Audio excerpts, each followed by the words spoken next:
He's a restaurant czar who's cooked up a storm across India, the brain behind the high-profile and swanky restaurants like Olive, Monkey Bar, Fatty Bao, and now Soda Bottle Opener Wala. It's been quite a journey for this qualified engineer who started his professional career working for Cadbury and now is a formidable name in the field of leisure and restaurants. He builds great restaurant brands with his special combination of creativity, hard work, warmth, and innovation. He might come across as someone flamboyant, but in reality, it's fairly simple, grounded, both in demeanor and words. A loving husband and a doting father, our guest today is AD Singh. Hi there. Very welcome. Good to be here. Very, very nice to be here, and thank you for sort of letting us in literally to your world. And I get a little bit overwhelmed by the color. No, in fact, it's the first thing that hit me, and I'm desperate to know about that because, you know, being an auto guy, it's literally an auto, or at least half of it. No, but this is great. So this is all my wife. She's a creative force. She had a fashion label, kitsch fashion label. That's where she started. And then she did up our home, and it was fabulous. And so then she started working with a company. And she now leads all the creative design for the Olive Group across our brands, particularly involved with some of the brands. So this was all part of that kitsch phase that she was going through. And we had to use a crane to get into the window and into the cars of it. But it's been quite a piece. The kids love it. So it's brilliant. I love it too. Well, I'm like a kid anyway when it comes to stuff like that. No, I love the color as well. It's beautiful. I mean, I know why you say kitsch, but at the same time, you know, it says a lot, so I like that. She's gonna love you for that.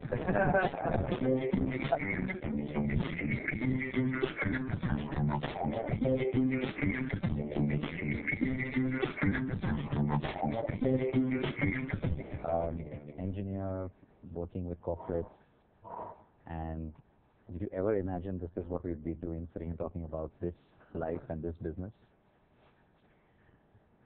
You know, it's funny because I was just talking to a friend of mine about this last night. I feel I have actually, I'm sort of a susegado guy.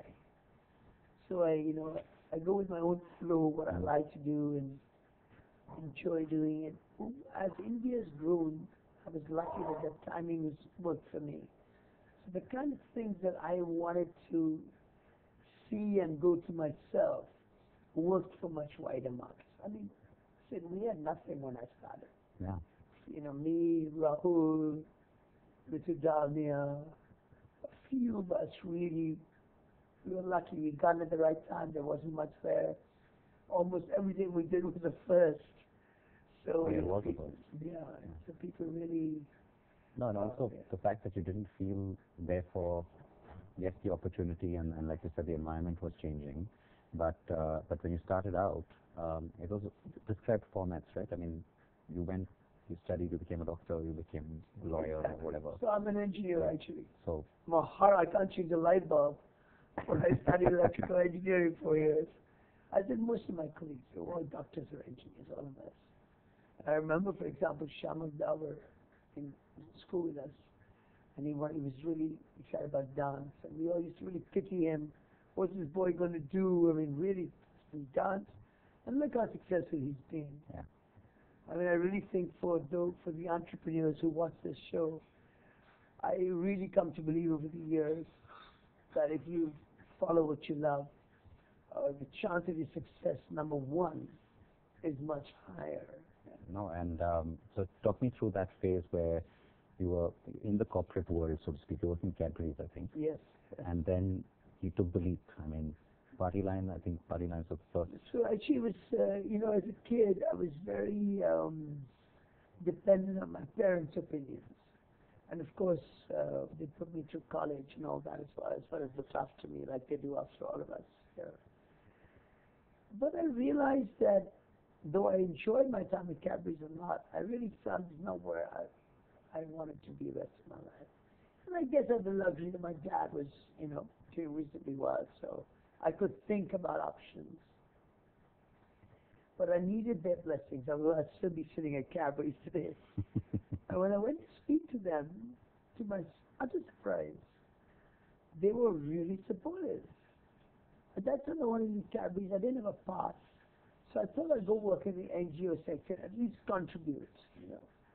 It was very new to our family. Nobody done that. And I guess the NGO sector in that sense is, 30 years ago was less viably seen, let's say. So they were already doing great work, you know. And to my surprise, my parents were very supportive, and I only figured out later that I used to date a girl at that time who was, for them, very unsuitable. And so when I said to them, I need to have a talk with you, a serious talk, they thought that I was trying to get married. To I was that. idea I was Oh, wow. at that time. So they thought they're dodging a bullet here. So yeah, but then anything else was, you know. This, that's fine. Oh, no, that's a good one. So I guess that's the state for me. So it allowed me to take the big break from corporate India. And in my family, nobody's really entrepreneurs. I guess the whole concept of entrepreneurship in India was not there as much. The ecosystem didn't encourage it as much, and so there was no confidence in that. The economy just opened up in the 90s anyway. Right. So before that, there was no question of. Yeah. So this was 89, around that by now, 88 actually. And again, fate of luck. I'd helped my sister get married. I threw a boat party for her off Gateway, and it was hideously difficult to organize. But it was lovely once all our guests came. We were out there in the sea. And so I was looking around for what can I do? What can I start? How do I sustain myself? With my mom's help, I started a boat business. And then transitioning from there to the restaurants. How and why? I mean, was it the hospitality industry angle that started to appeal to you with this, or was it just an idea again? So still at that time, the hospitality industry was again very nascent. Yeah. Obviously, we had great hotels. But nothing outside that. Standalone restaurants, there was very limited. They were great. The gap was huge in terms of quality and standard. I mean, we would have to say great Indian kebab place, for example, of course, those are places. But we didn't have anything for the emerging cool India or the more urban India, let's say. And that's the exact vacuum that the Mira or Ritu, etc. came into. And we'd all traveled, we'd seen things, we had a bit of a sense of the kind of things that people might like and what we had liked. And of course, I think, I had no money for sure. And with help from my mom and I think a couple of families, we put 50,000 rupees together. And on that, I opened my first restaurant, Just Desserts. I have made sure I have come in with a very empty stomach. So shall we head out to our We can head out. So you have to tell me where are you taking us? So I want to take you to a new brand we developed called Lady Baga. In fact, this afternoon I'm going to take you and the viewers to 3 of our restaurants. Sounds good. I think I'm going to continue to smile a lot right through this entire episode. But we can get going. I also have a little surprise for you outside. Lovely. So let me show you that.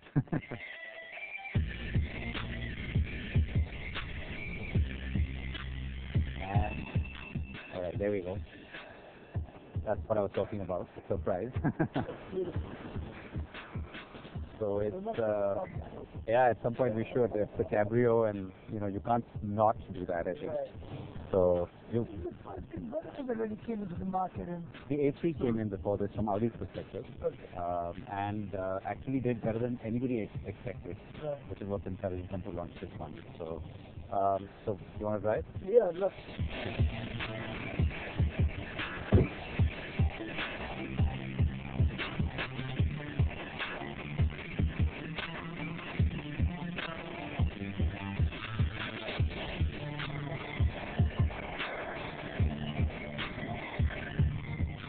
So what happened next after this?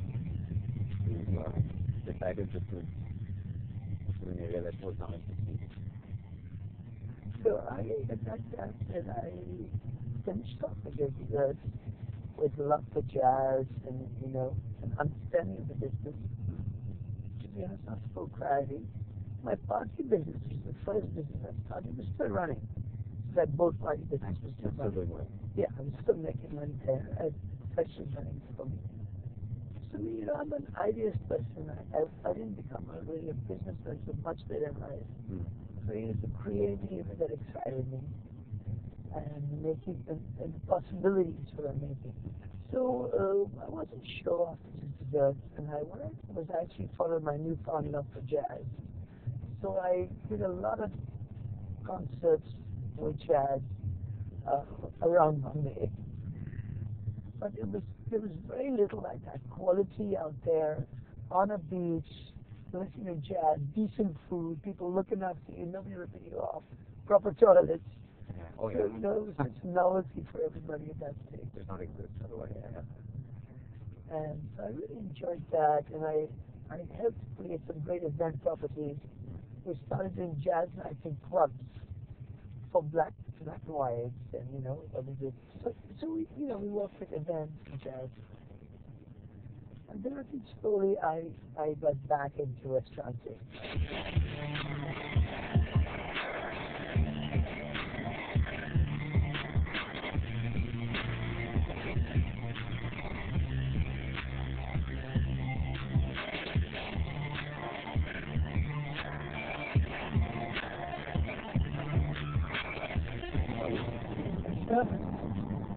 Hi. Ooh, lots of action in here. Good afternoon. I'm very curious to see what you are up to in here. So I'm very excited to get this extra privilege access which I otherwise wouldn't have got. So, oh boy, that's great in here. We want brown curry. We want Salud. super. I'm just going to nod my head and say yes to everything. No, it's all. I'm taking you, by the way. And some fresh food. You do customer clinics like tasting. Can I volunteer for that? You know, you want like the average undeveloped palate.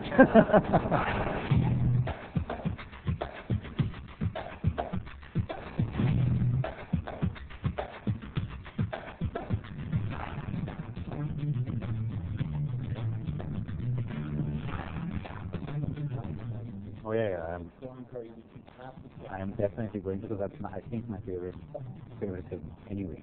Enjoy your meal, everyone.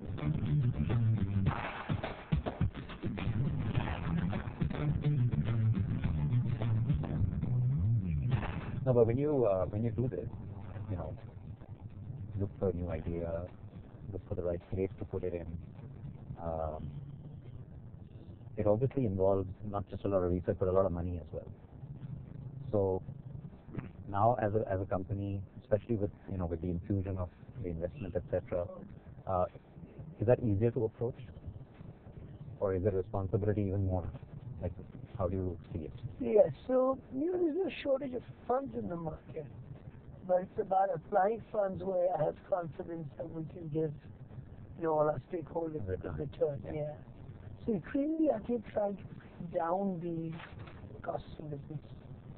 That's our big challenge. How do you hedge future bets? I mean, you can't go conservative to the point where you suddenly stop doing anything new. And different state governments or the central government, you know, not any one region that's kind of volatile. It can happen anywhere in the country. Is it by looking at just, consolidating the existing businesses, or then looking at places outside of the country? All this is actually... Or all of the above? No, all this is actually driving our company to look aggressively overseas.